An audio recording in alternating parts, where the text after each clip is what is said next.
Kahit antigong birhen sa Dumaguete Cathedral, hindi nakaligtas sa kawatan. Ang krimen ginawa pa niya sa gitna ng misa. May spot report si Oscar Oida. Luminga-linga muna ang lalaking ito sa barangay Mangin, Dagupan City bago lapitan ang vending machine ng isang car wash. Pero sa halip na maghulog ng barya, sinira niya ang lock ng cabinet ng barya gamit ang tinidor. Humigit kumulang 2,000 pisong barya ang kanyang tinangay.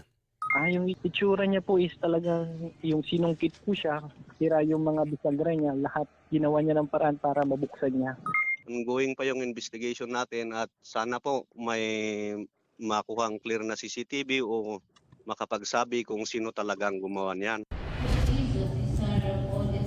Sa Negros Oriental, sa halip na magdasal sa misa, nanaig ang masamang pakay ng babaeng ito sa loob ng Dumaguete Cathedral.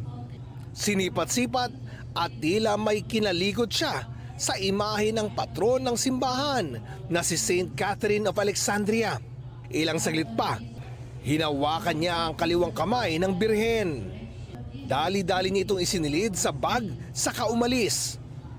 Patuloy na hinahanap ang babaeng pati birhen, hindi sinanto. Palaisipan pa raw sa simbahan kung bakit pinag-interesan ang kamay ng imahen.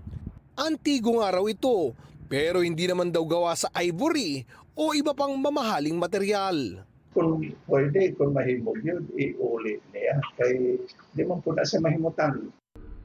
Oscar Oida, GMA News.